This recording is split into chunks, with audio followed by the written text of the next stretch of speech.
Assalamualaikum warahmatullahi wabarakatuh. Selamat datang di video kali ini yang bertema definisi penelitian, disusun oleh kelompok 2. Nah, ini dia nama-nama dari kelompok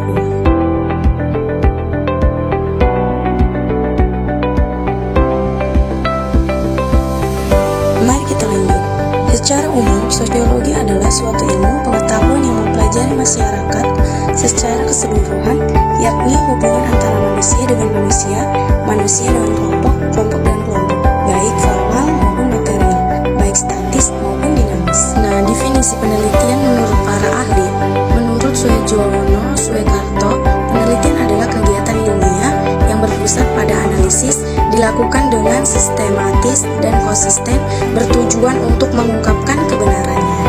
Ciri-ciri penelitian yang pertama, bersifat sistematis dan logis.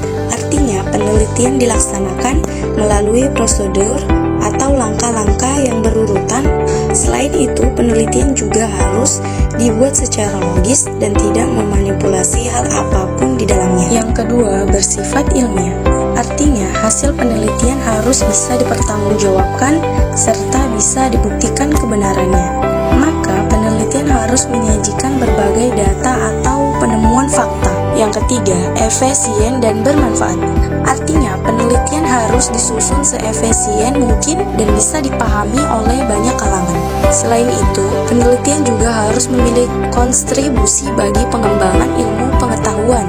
Dan yang keempat, analisis. Analisis artinya penelitian harus dilakukan, dibuktikan serta dijelaskan melalui proses metode ilmiah. Hubungan sebab akibat antara variabel juga harus diuraikan dengan jelas dalam penelitian. Sikap penelitian. Menurut Sandu Sioto dan Ali Sodik dalam buku dasar Metodologi Penelitian 2015, seorang peneliti harus memiliki 3 sikap, yaitu sikap objektif, kompeten, dan faktual. Yang pertama, objektif. Objektif artinya peneliti harus bisa membedakan mana fakta atau temuan data serta opini atau pendapatnya. Yang kedua, sikap kompeten. Artinya peneliti memiliki keterampilan untuk melakukan penelitian dengan metode ilmiah. Dan yang ketiga, sikap faktual. Artinya peneliti harus mengumpulkan, menjelaskan dan menganalisis temuan datanya berdasarkan fakta yang diperoleh, tanpa menggunakan tanggapan atau harapan yang bersifat abstrak. Jenis penelitian. Dalam buku Metodologi Penelitian Kesehatan dan Pendidikan 2018 karya Syamsuni Korsoman, ada 6 jenis penelitian, yaitu yang pertama, penelitian dasar atau murni. Penelitian dasar merupakan penelitian yang dilakukan secara mendalam terhadap suatu fenomena. Tujuan penelitian ini ialah untuk mengembangkan teori. Kedua, penelitian terapan atau penelitian operasional merupakan penelitian yang dilakukan untuk mendapat informasi dan menggunakan sebagai langkah pemecah masalah. Biasanya penelitian ini digunakan untuk kepentingan masyarakat. Yang ketiga, penelitian tindakan merupakan penelitian yang dilakukan untuk mencari informasi dan memperbaiki situasi. Biasanya penelitian ini diterapkan pada objek yang membutuhkan pemecahan masalah. Keempat, penelitian evaluasi merupakan penelitian yang dilakukan dengan mengumpulkan, merencanakan dan menyediakan informasi yang diperlukan untuk membuat alternatif keputusan.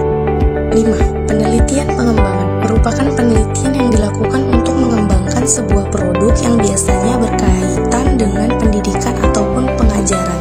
Dan keenam, penelitian historis merupakan penelitian yang dilakukan untuk mengungkapkan informasi di masa lalu atau berhubungan dengan sejarah. Tujuannya untuk penggambaran ulang kejadian atau peristiwa bersejarah di masa lampau. Syarat penelitian. Yang pertama, sistematis. Penelitian dilaksanakan dan disusun dengan menggunakan pola, mulai dari yang paling sederhana hingga yang paling kompleks. Kedua, terencana. Penelitian dilaksanakan dengan pertimbangan dan rencana yang matang. Hal ini termasuk penggunaan metode penelitian yang sudah diperhitungkan sebelumnya. Dan yang ketiga, penerapan konsep ilmiah. Penelitian dilaksanakan dari awal hingga akhir dengan menerapkan konsep ilmiah sesuai dengan bidang ilmu pengetahuannya. Apa ada yang ingin ditanyakan? Kalau ada, yang sudah menonton.